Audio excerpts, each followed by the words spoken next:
WWE Crown Jewel 2024 is in the books, and I'm curious what you guys thought of the show. From what I could tell on social media, it seemed like a mixed bag. Some people thought the show was good, was showing appreciation to a couple of the matches on the show, but a lot of people were saying that the show was largely, kind of a C show, as I believe Big J put it in the chat there.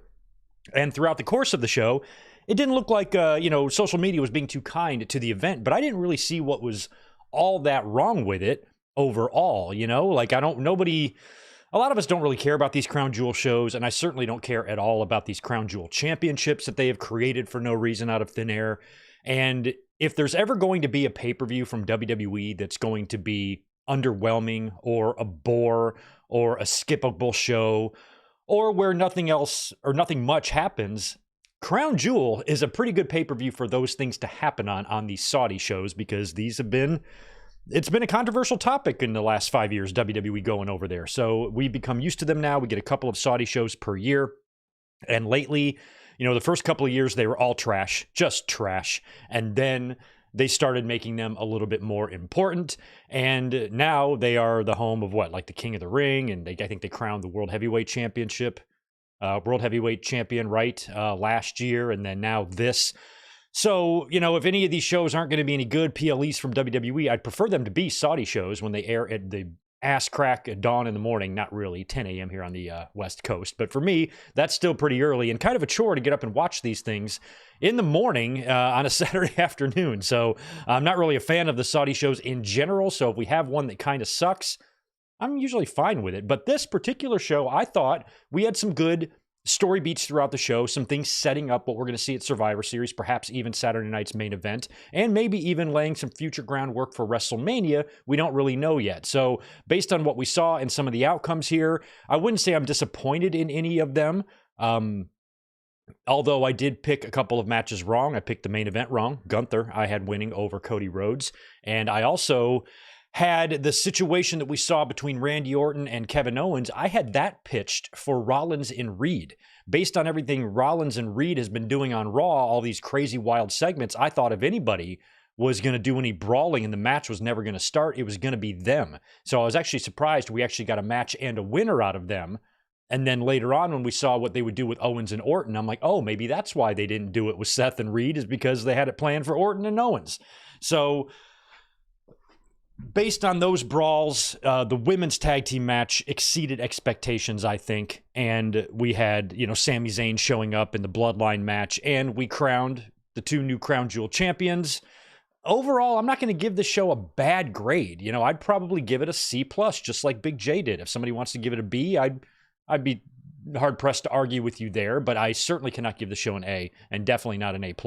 But I feel like based on the reactions that I was seeing from you guys on social media, it felt like social media hated the show more than I did, but we'll see what you guys think about it in the chat. By the way, welcome. Normally we're here on Saturdays doing our Winged Eagle podcast, but today it's Crown Jewel review day, so we're going to be doing that instead. We'll be here tomorrow for a classic watch-along. Tomorrow night, 8 Eastern, 5 Pacific, Survivor Series 1990. The debut of Undertaker, the match of survival, gobbledygooker. It's going to be a time. Make sure you're here tomorrow night for that, by the way. Also, thumbs up button, smash that for me. And please subscribe if you are not a subscriber. Would love to have you on board. Super Chats, memberships are open as always. And welcome to your WWE Crown Jewel 2024 review. Let's say hello to the chat as we're just shooting the shit about the show in general. And then here in a few minutes, we'll start busting these matches out match by match, talking about them and what it's going to mean moving forward to the next couple of WWE shows to round out 2024, because it's November 2nd. We got 2 months left, and it's going to be 2025. Raw's going to Netflix. We got Vegas getting WrestleMania this year. A lot is happening in the next few months, and things are just starting to, I feel like the table is just starting to be set now for what we're going to see in the beginning of the year. Good to see first Zane G, my boy, is here. Good to see you, King Azza, and Barry MK all the way in Hawaii. I'm complaining about having to get up early in California to watch this shit. Barry is in Hawaii. He woke up to see Cody win. Perfect timing. I actually did not turn on Crown Jewel until the Rollins and Reed match. About midway through that is when I kicked on the pay-per-view. So I think I missed the first 2 matches in total and had to backtrack to watch those a little bit and then got myself caught up. But there was no way. I work in the restaurant business. I'm up until 4:30 in the morning every night. I'm not getting up at 10 to watch a wrestling pay-per-view. So I took my time. I slept in a little bit, took my time getting out of bed, coming in here, turning the pay-per-view on. And I knew with all the advertisements and the bullshit in between matches, I could probably catch up. And I did. I was caught up by the time we got to Owens and Orton. I was all caught up with the show and was able to see it finish live. So interested to see what you guys had to say about it. Isaac, also good to see you here. Big J, we got Sonic Plays and the Juliet. Yeah, we were also focused on the 6-man Bloodline Civil War. We didn't think about Sami making an appearance in it. I thought it was possible, but I also thought they were going to be saving Sami Zayn coming around. Like, I thought they would be outmanned here. They would lose. They did lose. I just didn't think Sami would come out at the end. I thought we would see Sami next week on TV, or as Jay tries to chip away at him a little bit to try to join them. It would be kind of a process to get to War Games. But he showed up here and at the end of the match and had a little bit of a miscue with Roman Reigns and kicked him right in the face. So it feels like that in that situation, they're telling the story of, oh, these 4 guys aren't just going to come together and just be all hugs and happiness. It's going to take some doing to hammer out the kinks and the dissension in the group. And we did see dissension on the babyface side in that opener. So I think what they did with Sami just is more to illustrate that there is not a lot of cohesion right now in the OG bloodline, and it's going to take some time to develop that. They're at odds. They're against each other. Bloodline 2.0 is going to see that as a weakness and capitalize. That, I feel like, is the story they're telling, and that's why we saw Sami kick Roman Reigns by accident. But I didn't see Roman getting the pin, even though it does make sense. We'll talk about that later. Jimmy Anderson is here. Appreciate the super chat all the way from Sweden. At least you get to watch the pay-per-view at a normal time, I guess, for you, right? I love that they focused on Roman's facial expressions. Even when Jay came out, he gave a gimme a break look. He is really good at that. Yeah. And even at the end, did you see how they recreated the WrestleMania 39 shot with Cody sitting there in the ring with Roman in the background? They did the same thing with Roman in the ring and Sami in the background after he kicked Roman by accident. I really like that callback to WrestleMania 39. Yes, Rodrigo, we will get into some WWE releases. As a matter of fact, before we get into the match-by-match results, I do have a couple of news items I wanted to get into, and I didn't write the releases down, so I'm writing them in there now, so I don't forget. In just a couple of minutes, Rodrigo, we will talk about that. 5 from Juliet, thanks. Thoughts on Corbin, Indy Hartwell, and Tegan Knox being released? You're about to hear that, Juliet. Jimmy Anderson, more from you. PLEs in the U.S. starts like 2 in the morning where I live, so I don't complain much. Yes, I know. I shouldn't be complaining about having to wake up at 10 in the morning to watch a pay-per-view. That's slack. So I will try not to be a little bitch about that. Good to see Damon Batchelor. Also, Tatanani is here. I think I got Shell Shock right. David Brown, Paul Carpenter, Joe Brill in the house. Good to see you. And anybody else saying hello? Good to see you. Welcome to the review. All right, before we get into the match-by-match review of this show, well, before we do that, let me see if there's any other overall comments I want to give on the show. Anything that really stood out. I guess the only other thing that really stood out that we'll talk about later on is the very end when Cody Rhodes wins and Triple H presents him with the belt and they bring the whole production of this belt being brought out and the case being opened up. Give me a break. But what was funny is they brought Liv Morgan back out there. So the closing images of tonight's show or today's show was Liv Morgan and Cody Rhodes celebrating together, raising each other's hand. One is on one corner, the other's on the other. And I'm like, did Cody join the Judgment Day and turn heel? Like, what the fuck's going on here? So it was kind of funny to see Cody and Liv shake hands, celebrate together. I'm like, that's interesting. I thought that was funny as well at the end. But before we get into the pay-per-view results, let's talk about a couple of interesting news bits that we've learned in the last day or two. First of all, today we learned, because Goldberg was, I guess, on one of those college game day shows, which was nice that we knew that, because then we could rule him out for Cody and Gunther. Now, I didn't think he was going to be there anyway, because he was being inducted into a Hall of Fame deal yesterday. So he would have had to fly all the way to Saudi Arabia. That does not seem to be Goldberg's MO. He's not usually, in one place, and then he's not The Rock. So I just didn't see him showing up there, but I guess it wasn't out of the question. But today we saw him on one of those game day shows where he announced that he will, in fact, be having a retirement match in WWE, and it's going to happen next year in 2025, which means John Cena and Goldberg will both wrap up business in 2025. Now, John Cena is having a whole full year retirement tour, so if Goldberg's going to have his last stupid fucking shitty match, let's do it early in the year. I really don't want that at WrestleMania, if we can help it, unless it's like third match on night one, then fine. Otherwise, I don't really want it there. So I'm not really sure where they are planning to do this Goldberg final match and who it will be against. I'm hoping it will be against Gunther. I'm hoping he just faces Gunther and Gunther beats him. But there may be an angle shot. And the only angle Goldberg has really shot is with Gunther. So it would be silly at this point if Goldberg had a final match against somebody else, wouldn't it? Like, what was the point of all the Gunther stuff?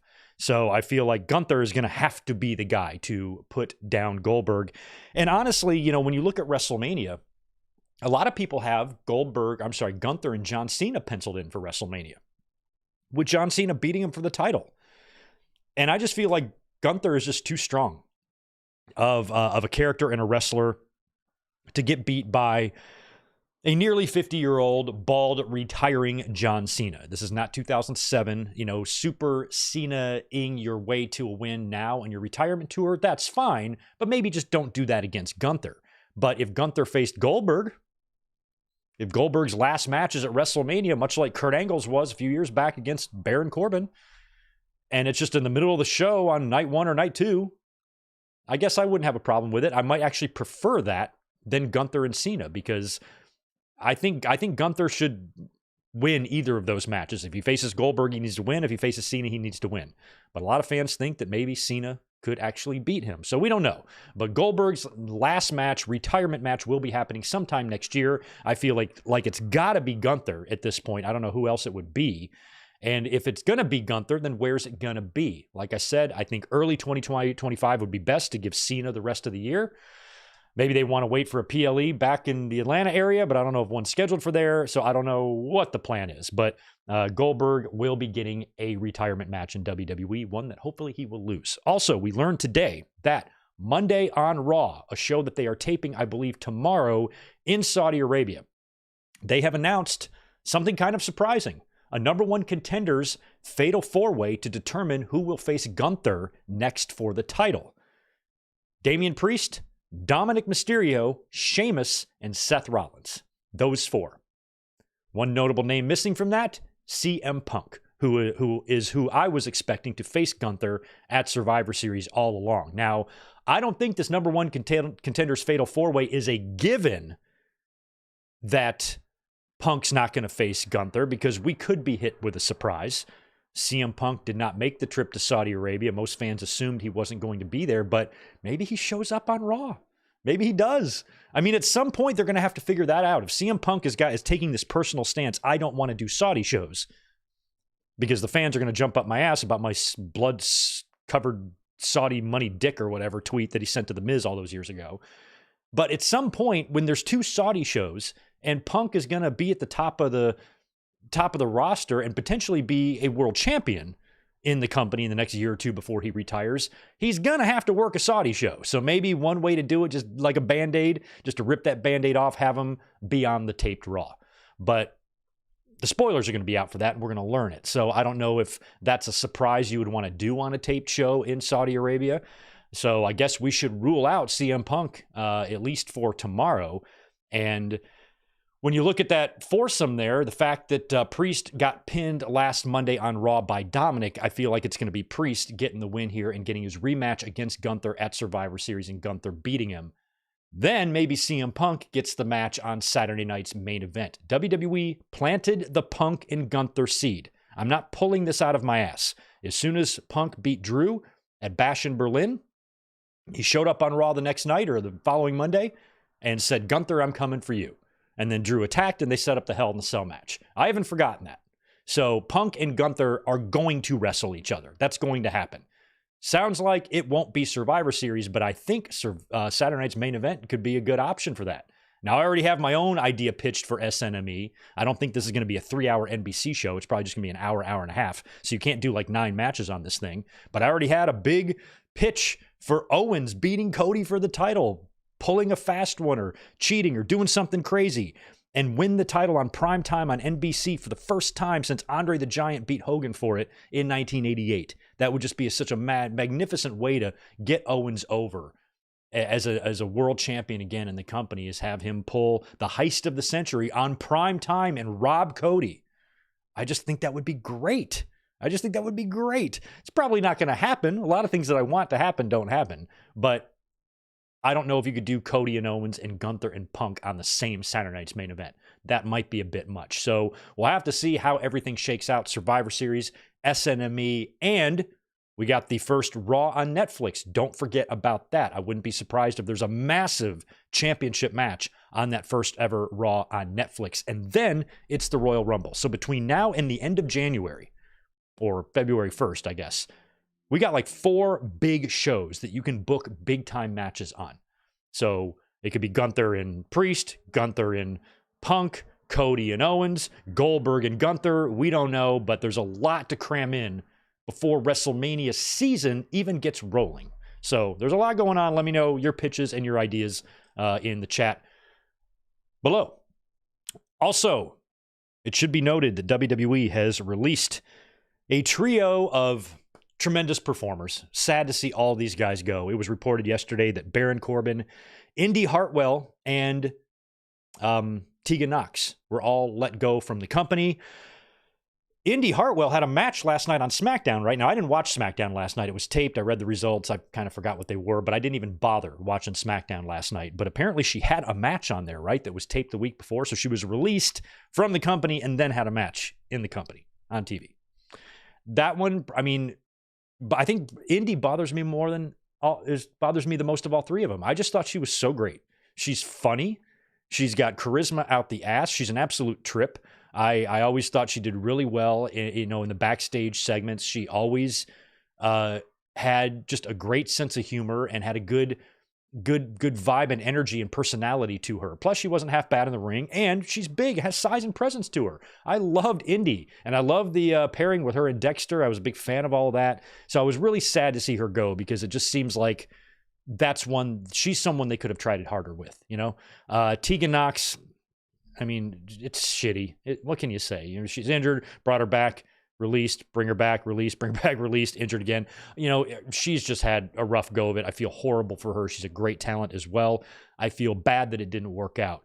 And Baron Corbin, it's finally happened. He's finally gone. And that's a shame too, because one thing about Baron Corbin that I've always said, I've maintained for years, that he is a safe, good, and dependable worker who no matter what does what he's told, no matter how stupid it is. And I've always thought he would be a great asset to any company because he's just a really, really good hand and somebody who knows what he's doing. And he had a pretty impressive recent run in NXT that a lot of people were talking up and liking, especially what he was doing with Braun Breaker and whatnot. So I was hoping he could still find his way back, to the main roster and find something significant to do. But I feel like, I guess WWE felt like it was time to cut their losses there. The releases are just part of the business. It's never going to be good. It's never going to be pleasant to see somebody get released who's a hard-working, good talent, but that's just the reality of the biz. Sometimes it doesn't work out. We've seen this for decades in WWE. We're seeing it now in AEW. Sometimes they just don't have anything for you. You get released. This is the type of shit you sign up for when you get into this business. You got to understand that you can be great at everything you do and still struggle to find work. And that's why it's such a weird business to be in. And so I'm not going to waste my time dragging WWE for these releases. Releases have to happen. They're part of the business. It's never fun. It's never pleasant. You feel for the talent when it happens, but it's also unavoidable and ain't never going to stop.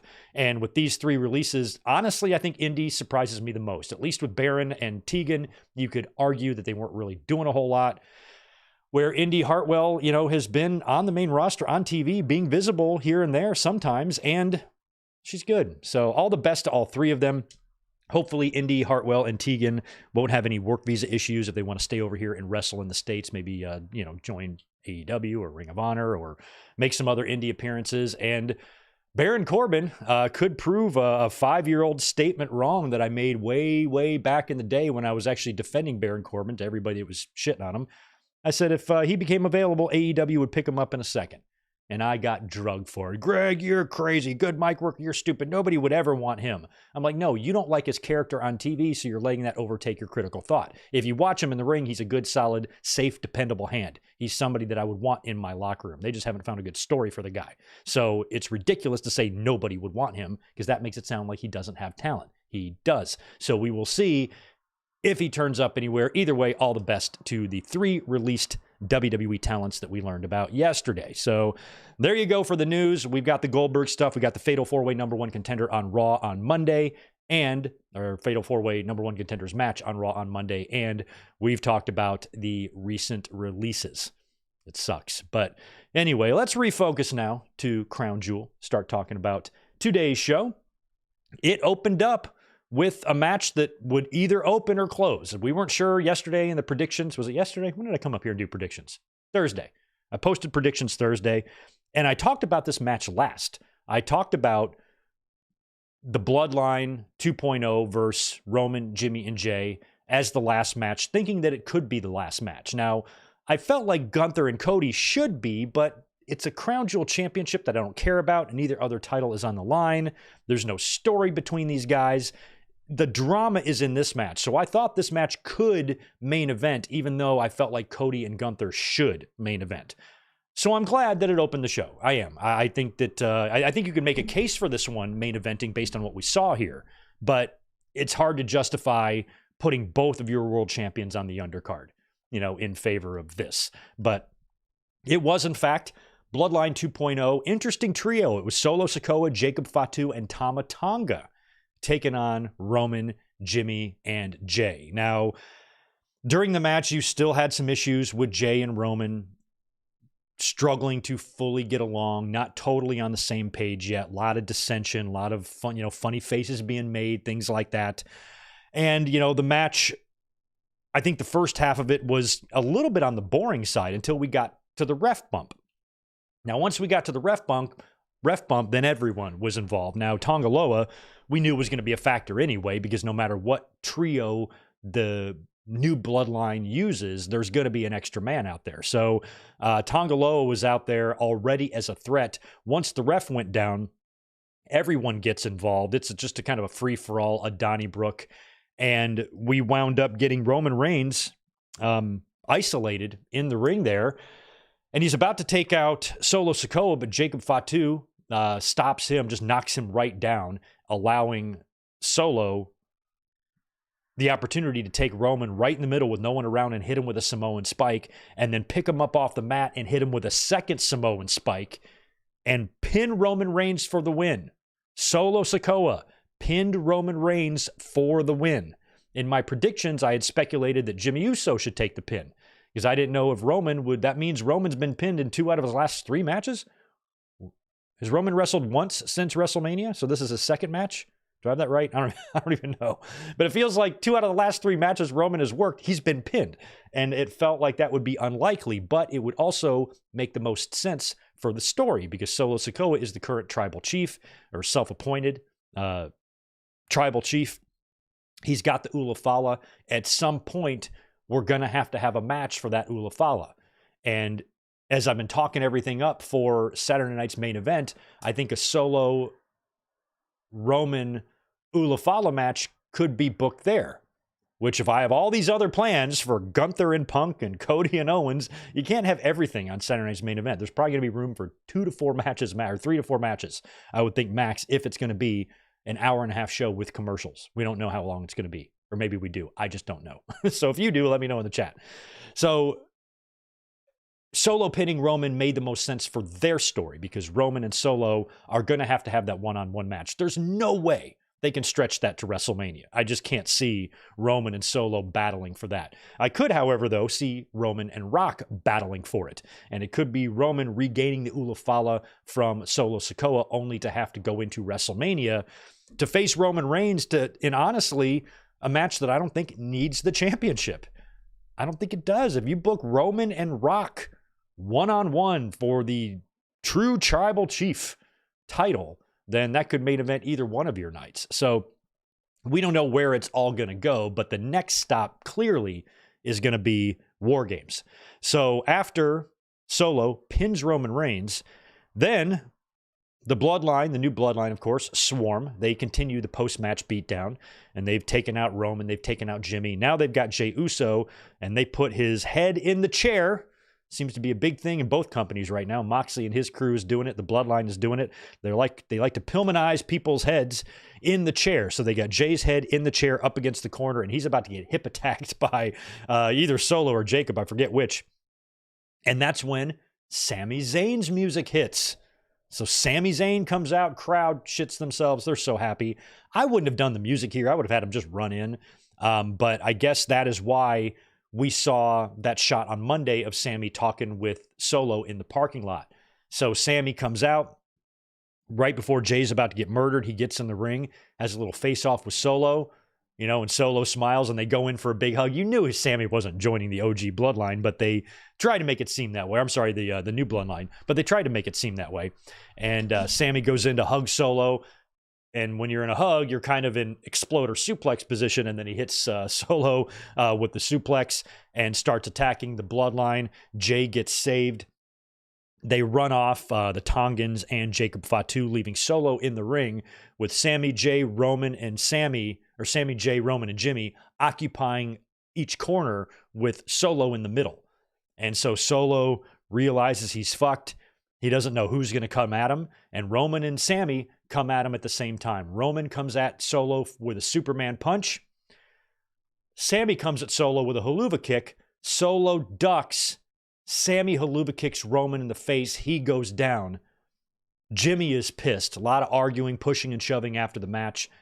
And as Sami is leaving the ring area, they had the perfect camera shot recreating the WrestleMania 39 picture with Cody after his loss. With Roman, same camera angle, same everything, only this time it's Sami in the background, kind of blurry, as Roman sits there in disbelief. So not only did Roman get pinned in this match, he also got kicked in the face by Sami Zayn when it was over. So this now will lead us, obviously, into War Games. That's the next show, Survivor Series. It's going to be the Bloodline 2.0 versus these four guys, but I feel like it's going to take a couple of weeks to get Sami and Roman, and all of them for that matter, on the same page. So Monday on Raw, which they're going to tape tomorrow, I'm sure Jay will talk to Sami and maybe invite him to SmackDown on Friday so they can start working together. And however long it takes, TV-wise, in segments to get everybody together, we'll have to wait and see. I feel like it's going to have to be a situation where, Sami is getting beat down or something by the Bloodline, and then he's saved by Roman or whatever. But him and Roman are going to have to come together, put aside their differences. Sami is, Roman's going to have to be okay with the haluva kick. And so the question is when you go into War Games to do this match, once it's finally made official, however they're going to do it, if there's going to be a challenge issued, or if it's just going to be Nick Aldis coming out and making the match happen. I'm curious if the OG Bloodline, Roman and company, are going into that match on the same page, or if the story that they're going to tell is they can't get along. Too much history, too much bad history between all these guys for them to get on the same page to beat, the cohesive unit that is Bloodline 2.0. Is that the story they're telling, or are they going to all hash it out before Survivor Series? And by the time we get to War Games and the bell rings in War Games, all four members of the OG are on the same page. We've had the hugs, we've had the handshakes, we've had the Usi moments on TV, because I think the crowd and the audience would appreciate that and like that if there was some sort of a segment where, we get the group hug or something, Like, I can't be the only one that wants to see that. I just think that would be fun. It'd be like Brett reuniting with Owen and Davey 27 years ago on Monday Night Raw, 27 and a half years ago on Monday Night Raw. So something like that would be cool. I guess I don't care either way, as long as it results in a good story being told in War Games. Whether it's just, now since Solo got the pin here on Roman, I feel like the babyface Bloodline, OG Bloodline, is definitely going to win War Games now. Months ago, I thought that the heel Bloodline would win War Games, perhaps with The Rock showing up and revealing that he's been the string puller in this whole thing. But now, based on the finish here today, it feels like it's going to have to be Roman, the Usos, and Sami putting down Bloodline 2.0 in War Games, which then leads to a Solo Roman one-on-one match for the Ula Fala, either on Saturday night's main event. They can't do it on the first Netflix Raw, but maybe they can They can't do it at the Rumble either. So at some point, they're going to have to do that. When, still, I guess, remains to be seen. But I'm starting to think that Saturday night's main event would be more likely for that. You know, when I talked earlier about Gunther and CM Punk, you could do that on the first Raw on Netflix. But you can't do Roman and Solo on the first Raw on Netflix because they're SmackDown people. So Saturday night's main event could be Cody and Owens and Roman and Solo. And then maybe a couple of Raw matches. Maybe. Who knows? Let me know what you guys think of all this. Next match up was surprisingly fun. Fatal 4-Way for the Women's Tag Team Championships. Jade, Cargill, and Bianca Belair teaming up to take on Damage Control, Piper Niven, and Chelsea Green, and Lash Legend and Jakara Jackson. We have come so far from the early days of Crown Jewel when the women were just coming out there in t-shirts and long sleeve t-shirts. The gear is incredible. It's like a happy accident, you know, this stupid shit over there, you know, where the women have to be all covered up. And the first couple of Crown Jewels, it was just, you know, I remember Natalya out there just in her t-shirt and long sleeves. It's so cool to see the wardrobe department and you know, and the women take advantage of this weird rule and say, let's make some unique gear that we normally or otherwise probably wouldn't wear in the States because they wear a lot more revealing stuff that probably doesn't make them sweat a whole lot either. You know, so if they're wearing these full body suits now, they are getting really creative. Lash and Jakara looked incredible. Jade and Bianca, Jesus Christ. And Jade especially. I mean, all of them. Chelsea looked amazing. Piper looked amazing. Damage Control looked amazing. The one last year where it was when Rhea Ripley had that whole black looking thing, she looked like Brandon Lee from The Crow. I think it's so awesome the way they are taking advantage of this and actually making some really unique gear. I'm now to the point where when these Crown Jewel shows come around, one of the things I'm looking forward to the most is to see the gear on the women because it's so different. And they've gotten extremely creative with it. And they haven't just, you know, kind of phoned it in. Oh, let's just wear a t-shirt underneath. You know, no, they're making stuff specifically made for this. And I thought everybody just looked tremendous. That match was so fun. Did not think Jade and Bianca were going to drop the titles here. So I felt like this match could be skippable, but like every single person in the match kind of got a chance to get their shit in, got an opportunity to shine, so to speak. And between that, the spots, Chelsea Green, just who's over like Rover, and the incredible gear, this was just super, super, super enjoyable to watch. Congrats to Jade and Bianca for retaining the titles. They look great as a team. I eventually believe the wheels are going to have to fall off here, and they're going to have to do some sort of a split to take us into WrestleMania. But then again, maybe they just keep riding high. I'm just really nervous about this, about Bianca Belair wanting to be a role model for young girls. I understand that and appreciate that completely, but man, I just think she would be so fun as a heel if she ever turned heel. And I feel like with her and Bianca, when that split happens, it's probably going to be, her and Jade, when that split happens, it's probably going to be Jade going heel in that. But one day, Bianca's got to cut that braid, adopt a killer instinct, and kill some bitches because she's just too talented to twirl the hair and dance with kids for the next 15 years. You're not John Cena. You're better than that, Bianca. Please one day change it up. Rollins, Seth Rollins, that is, taking on Bronson Reed. That was up next. This match was good. Much like Cody and Gunther, the person that I didn't want to see lose was able to lose in a way that I don't think it really discredited them much. Because in my predictions, I was saying, where do you go from here if Seth Rollins just beats Reed? There's no way this is going to be one match and these guys are done. Not with what they've been doing on TV. Fighting all over the arena, brawling all over the arena, several segments of them trying to kill each other. You're not just going to have a match with no stipulation and then call it a day. So the only way, to me, this made sense was for either Bronson Reed to win or for them to do what we would see in the Owens and Orton match and just brawl with each other before the bell rings and the match never even happens. We just get another crazy brawl, which then prompts Pierce to book a stip match between these two at Survivor Series or on Raw or whatever. So that's the way I thought it would go.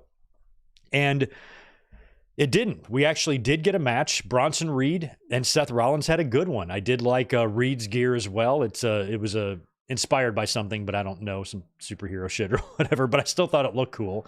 And he definitely still, despite everything, came off like a monster, and he was really beating the hell out of Seth. But Seth is resilient. Seth is a champion. Seth is a veteran, and he got really creative in the end, putting down Bronson Reed with 3 stomps. The first one came on the outside of the ring when Bronson is kind of kneeling over the steps. Seth comes in, stomps him on the steps. Then Seth gets in the ring as the referee is counting. Reed gets up from the stomp on the steps. He's bleeding from his eye, blood down his face.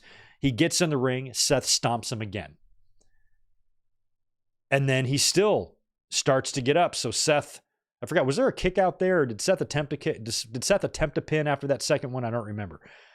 But anyway, Reed starts to get up from the second stomp. So Seth goes up to the top rope and delivers a super stomp from the top to Bronson Reed, finally pinning him and getting the win. And as Seth is leaving the ring, he's not even 10 feet from the ring as he's walking away. Reed is already up to his feet. So Reed getting up to his feet like that 3 times after a stomp, what does that tell you? Last man standing match is going to be the stipulation, which is what I thought the stipulation would be anyway, the next match they had. But I thought it would be Reed getting the win here, and then Rollins maybe getting the win in the last man standing match. But it might be reversed now because Reed, the way he got up all 3 times like that, I'm hoping he wins the next. Reed's got to take one of these matches. I thought he would win this one. Seth would win the next one, or the blow off, or both. But it might be reversed. But it's probably going to be a trio with Reed getting 1 win, Seth getting 2 is the way I feel like it's probably going to go. And that will take Seth probably, through the rest of this month. And then I don't know what he does between now and the Rumble and heading into WrestleMania, because I feel like where we sit here in November, it's going to be Rollins and Punk at WrestleMania. So how they get there, we will have to see. That's why I think it would be cool if Punk, maybe surprised everyone and showed up for the Saudi Raw. And maybe,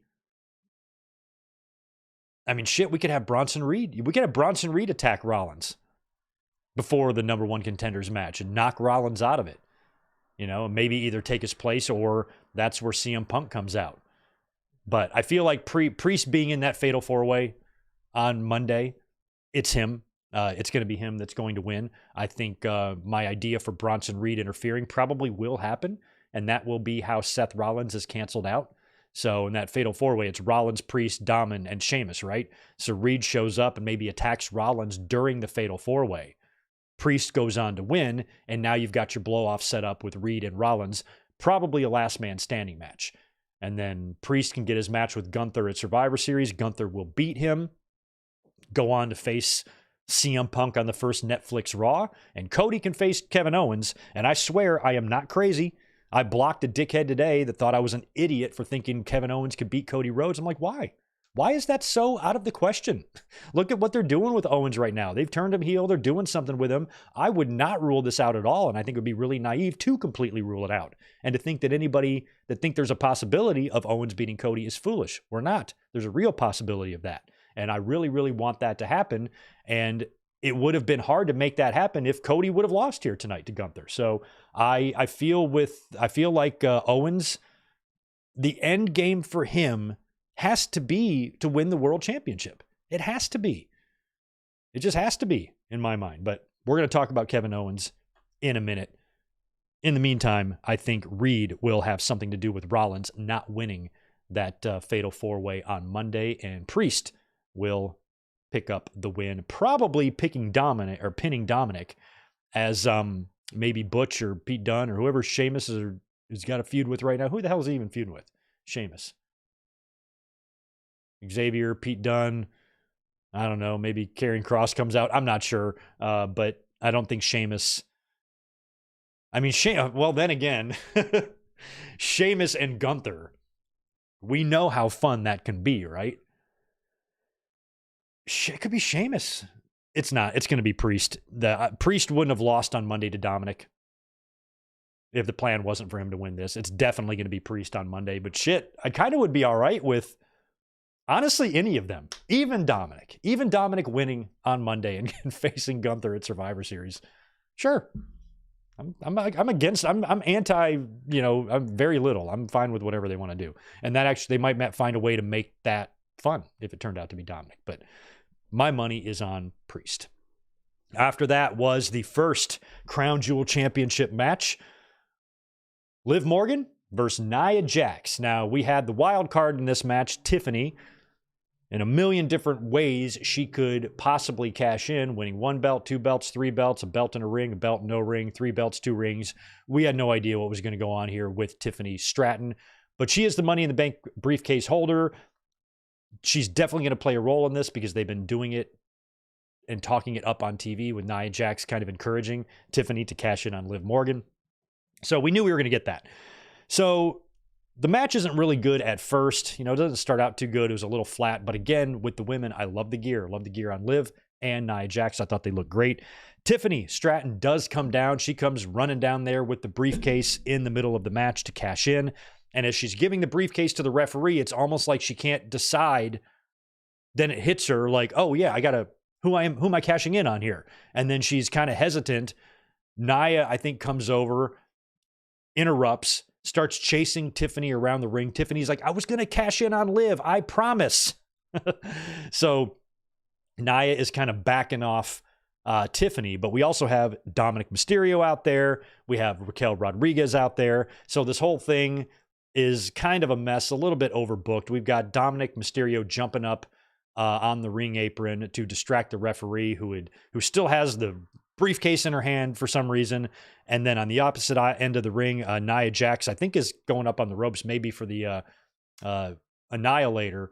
Raquel comes in, hits Nia Jax with a kick. Liv hits the Oblivion on Nia Jax and wins. And I'm glad I changed my pick on this one, because in my predictions on Thursday, I said all the way up until that day, I was picking Nia Jax. But then the more I thought about it, I was like, well, Rhea Ripley got attacked in NXT, so she's not going to be there. They kind of written her off for the time being, so she's not going to interfere. It feels like all the cards are stacked against Nia, because Liv has got the backup in Judgment Day, and the only backup Nia has is in an untrusted lackey in Tiffany Stratton, who also has a briefcase, which means she's a threat to you. So it felt like Nia winning here wouldn't have made any sense. You know, for her to overcome all of these odds would have been weird. So I changed my pick to Liv Morgan. She did win, and I'm happy she did. And you know what? You could see the emotion on her face. This kid's worked hard to get where she is over the past year. She's been in the company for several years and really has found the most success just in the past several months, and mostly this year, and has had a little bit of help and luck along the way, like the Rhea Ripley injury, which was perfectly done. It was set up in the Liv Morgan brawl. They tied it into a real storyline, have Liv take Dom from Rhea Ripley and take the belt from her and create this feud and storyline. And now she's still champion and has survived her encounters with Rhea Ripley. She's still champion now on the other side of Crown Jewel, and she's the first ever Crown Jewel winner. Triple H came out and presented her with the belt and raised her hand, and you could just see, I mean, she didn't look like a heel here. She looked like a babyface who was genuinely emotional about what she accomplished. And it's probably not the prestige of the Crown Jewel Championship that, you know, she's getting emotional over. It's the fact that she won this very, very big match. And she's had a good year, and she's already a current world champion, and this is the most success she's ever seen. And I think it just kind of all overwhelmed her a bit. So it was nice to see that. I was happy for her, and she's had a great year. I mean, eventually, I feel like Ripley is going to have to take this title back and take it into WrestleMania, but there's now so many other variables. We're going to see Becky Lynch back. We're going to see Charlotte back. We might see Alexa Bliss back, but Becky and Charlotte, I think, are the ones that, once they return, will immediately be plopped in whatever world championship title scene they happen to be on, whether it's Raw or SmackDown. So they'll be coming back, and I don't know what that means for WrestleMania now. I always wanted Rhea Ripley and Bianca Belair to face for the championship. That ain't happening. So it's probably going to be Bianca and Jade, which means Ripley is going to have to face somebody, but she's already faced Charlotte and Becky in the last 2 WrestleManias, right? So you can't stretch Liv and Rhea to Mania. You can't. Because if Liv Morgan takes that title into WrestleMania to face Rhea Ripley, we already know the outcome of that. We already know who's going to win that. So I don't know what you do. I'm curious what they have planned for the women here on the Raw side of things and how much longer Liv is going to hold on to that title. And I keep bringing up Saturday night's main event. Maybe this could be your Raw match here. You know, if you did Punk and Gunther, or I'm sorry, if you did not Punk and Gunther, if you did Cody and Owens and Roman and Solo on Saturday night's main event, maybe you could have Rhea Ripley win the title back from Liv Morgan. She could also do that at Survivor Series, but we might get a Team Liv, Team Rhea thing going on at Survivor Series. I'm not sure if we're going to have an elimination. What happened last year? What do they usually do in these War Games? Is there a women's War Games match too? Why don't I know this? Yes, there is. Do they do it at Survivor Series or do they just do one? I don't remember. But anyway, there might be a team event for the women and Team Liv, Team Rhea inside of War Games. Maybe that's what we get. I don't know. Help me. Help me in the chat. Let's see what the chat has to say before we get into Kevin Owens and Randy Orton. I want to knock out a couple of more super chats that are coming through. Juliet's got $2 for us. Thank you. Still say Reed cost Rollins the 4-way Monday. Yes, absolutely. I just mentioned that. That'll be definitely happening.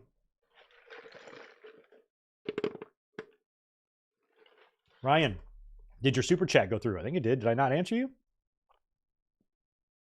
Oh, I did not see these. Oh, I did not see yours. Sorry, Ryan. I owe you that response from earlier. Why did I skip you? Why are you so skippable, Ryan? My bad. It's probably that Vikings emoji. Go Lions. Thanks for the $5.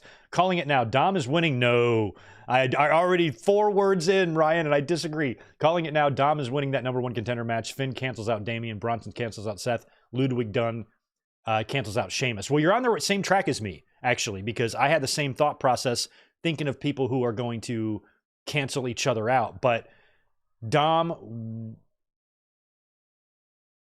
wouldn't have pinned Priest, you know? Or did that win on Monday, did that get him into this match? I like it. I mean, I said earlier, even if Dom won, Dom and Gunther would be fun.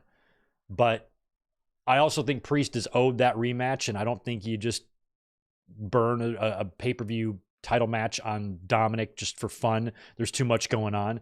So I disagree. You could be right. I even kind of half-assed mentioned that, but when you look at the field, Reed's going to cost Seth for sure. But I think it's got to be Priest winning and just get that match done.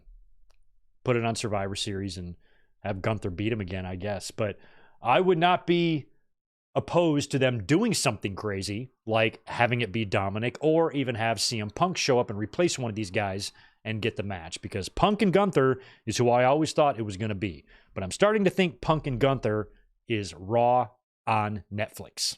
First Raw on Netflix, Punk and Gunther. That's my bet right now from where we're sitting. Thank you, Juliet, for gifting out a channel membership to Baxter732. Baxter, welcome to the family, man. And also the rumor was Priest versus Gunther for Saturday night's main event. Right, so if let's just say that is true, Priest and Gunther Saturday night's main event, somebody else does have to win that number 1 contenders match. And if you rule out Priest for the number 1 contenders match, and you kind of got to rule out Seth because of the Bronson Reed stuff, that only leaves you with Sheamus and Dom. So we'll see. Ryan, you're either going to be right or I'm going to be right. But I think when you look at all 4 of those guys, we just talked about it. I don't care who wins. Priest and Gunther would be a good match. Dom and Gunther would be an interesting match. We know how good Sheamus and Gunther will be. And Rollins and Gunther, that just makes you wet. And in the fun way. So either way, Greg's going to be a happy wrestling fan.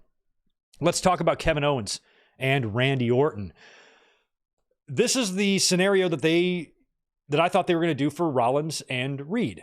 Kevin Owens and Randy Orton, they both come out there. The fans sing Randy Orton all the way to the ring. And as he is on the ropes doing his Randy Orton thing, Owens is in from behind with the chair, attacks Orton with the chair, starts wearing him out. And the two just proceed to brawl.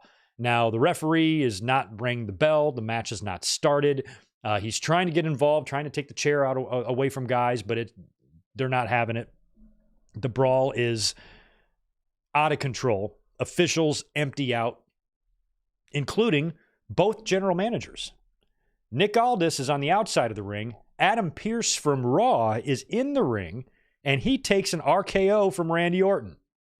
And at first I was like, that's random. Why didn't Aldis take it? And I'm like, probably because if Aldis would have taken it, then fans would have been thinking we're going to get a Randy Orton and Aldis match. And we might get that one day. That just might not be the plans right now. So smart having them RKO Adam Pearce instead so the fans don't talk about that. Because if he RKO'd Aldis, Orton and Aldis at Survivor Series or whatever, that's just what people would say.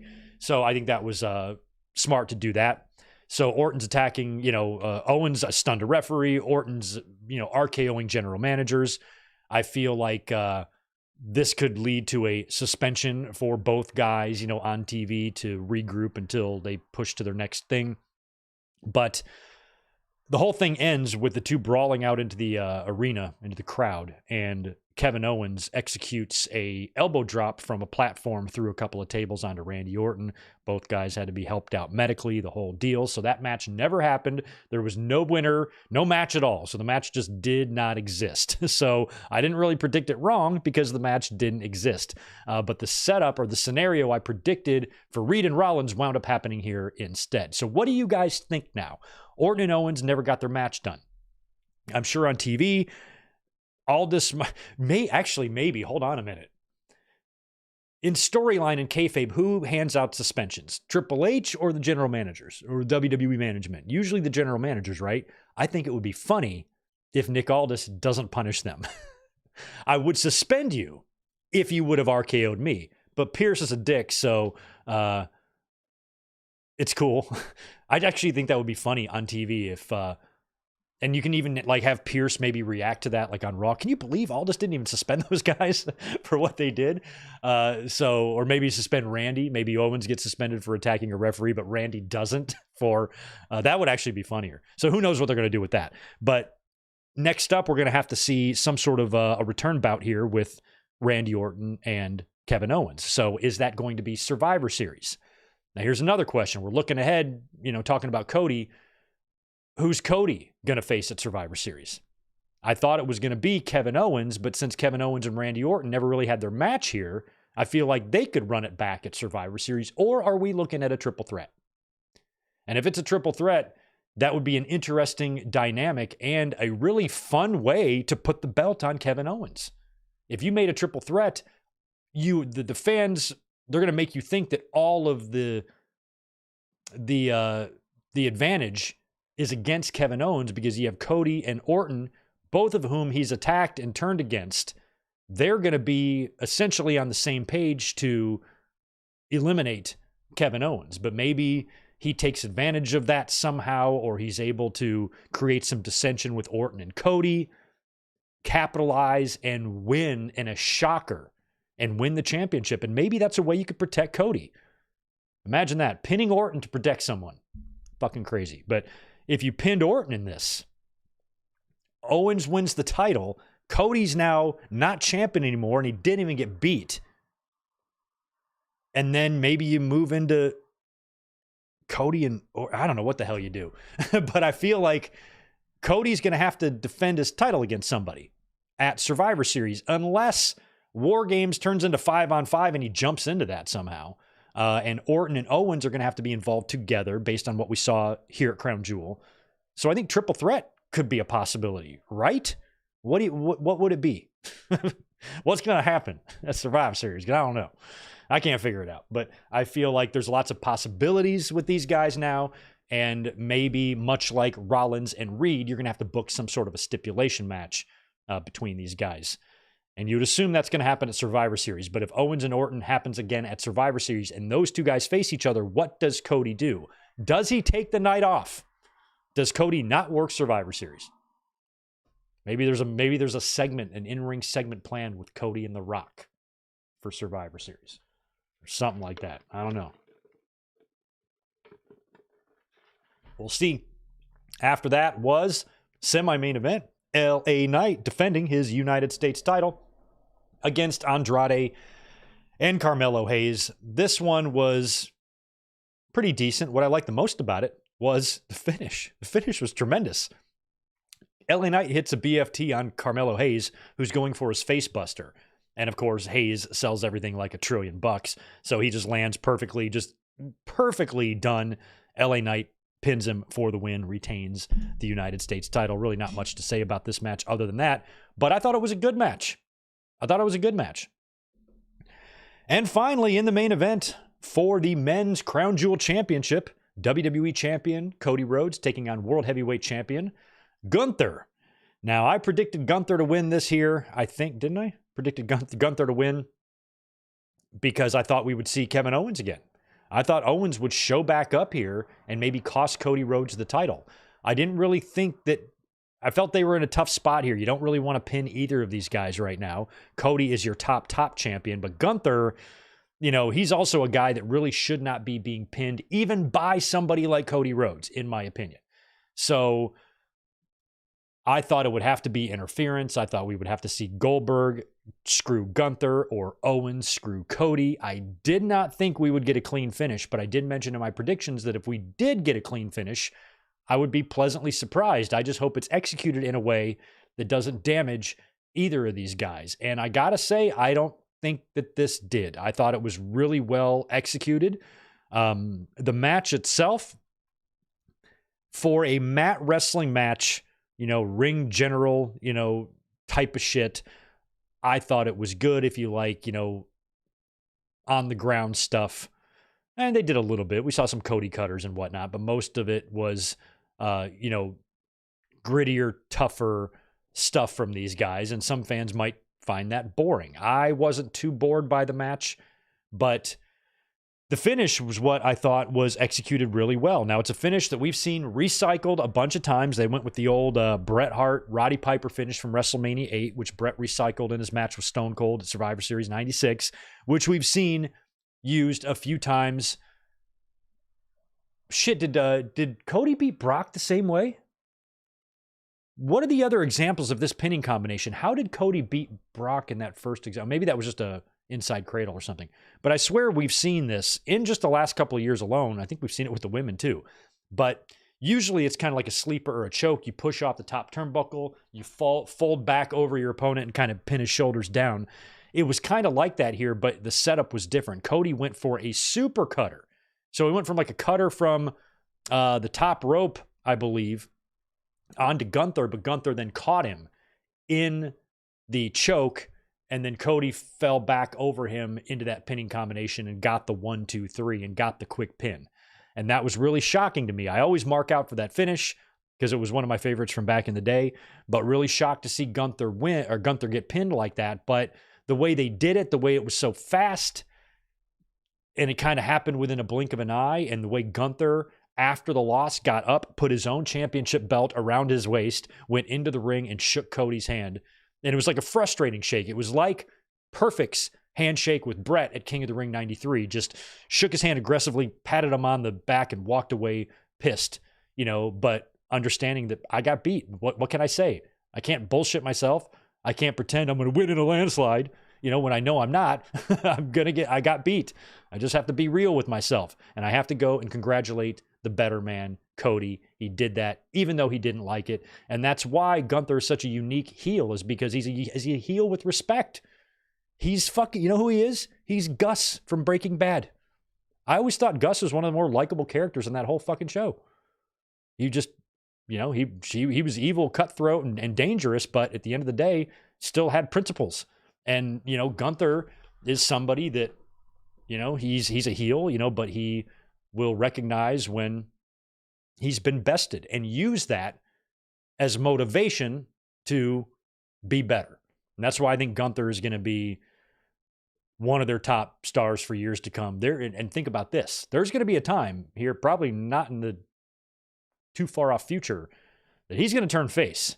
And he's going to be awesome. He's going to be awesome. So if Gunther were to lose the way, and he has to lose clean, I think that's about the best possible way you could book it to where it doesn't damage Gunther too much, because I know how social media is. There's probably people using the word buried And I'm like, when you get beat by the top star, I don't understand how people use that word all the time when Cena would be.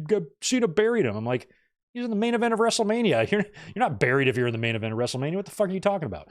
So I think that if you're going to beat Gunther, a quick surprise pin by the top champion in the company, the top star in the company currently right now, Cody Rhodes, is about as best as you can protect someone in a clean loss.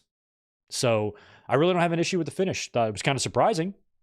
But if you're going to beat Gunther and he's going to lose and he's going to take only a second pin of the year, I guess I'm okay with the way they handled it here. So then Triple H came out to the ring with the big belt and they opened it up and they presented it to Cody. Liv Morgan was out there. So her and Cody kind of celebrated together, and the two of them closed the show by raising each other's hands and standing on opposite corners with their titles. I thought it was funny to see Cody and Liv together, celebrating together. But it was also kind of cute. So anyway, in a nutshell, I'm going to give Crown Jewel a C. That's the grade I'm giving it. I'm giving it a C. I'm going to grade it a 7.2 out of 10. That's about the best I can do. So we'll see now. They're going to tape Raw tomorrow. We'll see how that goes. By the way, Raw is up in the air for me. I was thinking I would be here to do a watch along, but I'm going to be working that day a little bit. So I don't know if I'm going to be home in time. Stay tuned to the channel. Stay subscribed. I'll let you know Monday afternoon sometime if I'm going to be up here for a watch along for Raw. But I probably won't be. But if I can be, I'll be here. We'll see what goes on. Even though the results are going to be out, we're going to read them, the spoilers and whatnot. If I can be here on Monday to see what they do with Gunther moving forward, and who wins that fatal four-way. We will have to wait and see. But Cody, I think, will be on. I feel like there's a good chance they're going to have these guys on Raw because everybody's still there. And since those Crown Jewel Championship belts, which is another good piece of news I didn't mention, it was learned, I think, yesterday when WWE was doing some sort of public thing in Saudi Arabia. Triple H mentioned that the Crown Jewel Championships are going to stay there. They're going to stay at the WWE Experience store, and the wrestlers are going to receive, or the winners are going to receive, rings to take home with them. And that's so comforting because I really did not want to see these gaudy monstrosities out on TV for the next several weeks with Liv Morgan and Cody Rhodes carrying around these ugly damn championships. So the fact that they're staying behind on Saudi Arabia is good, but that probably means we will see them on Raw. Liv will probably come out with hers, and I wouldn't be surprised if Cody makes an appearance on Raw as well. I wouldn't be surprised if Cody Rhodes opens the show, and maybe calls out Gunther and the two of them have one more handshake or something, maybe. Or if Cody comes out and just talks to the crowd and talks about how gracious he is or how grateful he is to win this championship, and then that's the end of that belt. And then Liv will probably be out with hers maybe, and then they all fly back here and those belts stay behind. So I'm really glad that we do not have to see those things on TV for weeks to come. And now we can start looking ahead to important stuff like Survivor Series and War Games. I'm ready for it. I don't know about y'all. Anyway, that's pretty much it for Crown Jewel. Let's talk to the chat here, see what you guys have to say. A returning Nakamura facing Cody. That'd be a fun match. They could do that. Cody's going to have to work with somebody. Just depends. Yeah, see, that's my problem, Isaac. I've got this big pitch for Kevin Owens winning the championship. But if he does, how long does he hold it for? Does he take it into WrestleMania? I kind of hope that he does. But it feels unlikely. It just feels unlikely with the role that Cody's on. Now Cody has beaten Gunther. And if Cody makes it to the end of the year, if Cody makes it into January with the championship, then I think he's taking it to WrestleMania. But he's going to have to defend it at the Royal Rumble, and that's going to be a big match. I mean, you could do Cody and Roman at the Rumble. Would you do that, or would you go for the trifecta, Cody and Roman Part 3 at WrestleMania? Where's The Rock fit into all that? If he's going to be at the show, which he may or may not be. So, yeah, there's a lot to kind of, dissect. There's so many different paths. It's like a big, long physics equation or something. It's nuts.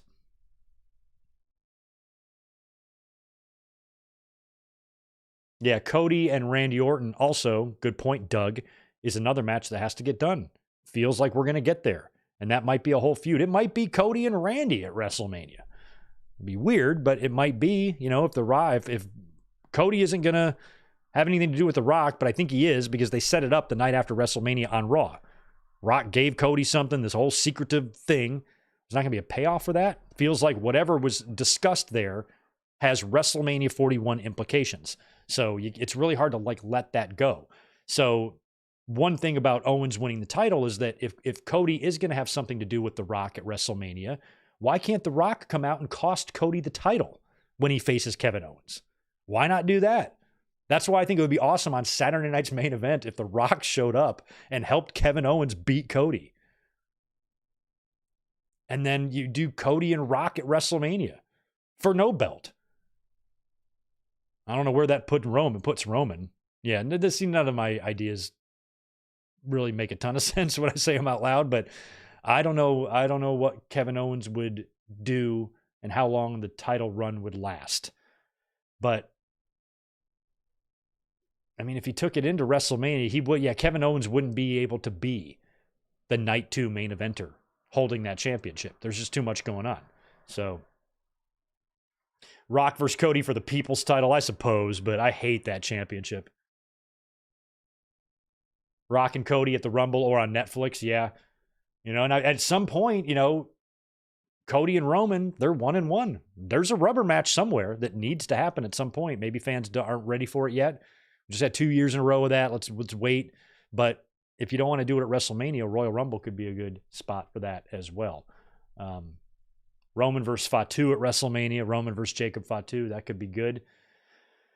Or Roman versus Fatu anywhere. So, yeah, we might have to do a whole separate video breaking down, fantasy booking WrestleMania 41 at some point. But anyway, I have got to get out of here now. We got a big one. I got the Breeders' Cup in town, so we are getting murdered tonight at work. I got to go deal with that. But tomorrow's going to be a fun day. It's Sunday, and we've got our classic pay-per-view watch-along planned. Survivor Series 1990, travel way back 34 years ago to watch the egg hatch, watch The Undertaker debut, and watch the only time they've ever done a final match of Survival. It's going to be fun. Good to see you in here, Scott and Yachiro. Thanks again, all y'all, for being here. Reckless, 244, T85, Doug, Spartan Sprinkles, Paul Carpenter, anybody else that I might have missed, Superman Bass Fisher, Victor Colon. Thanks for being here this afternoon. Sorry, it's kind of a short review today, but no Winged Eagle since we had the pay-per-view. But we'll be back at it tomorrow, talking about a lot of stuff as we do our classic watch-along. Have a great rest of your Saturday. Enjoy whatever football you might be watching, and I'll be catching you guys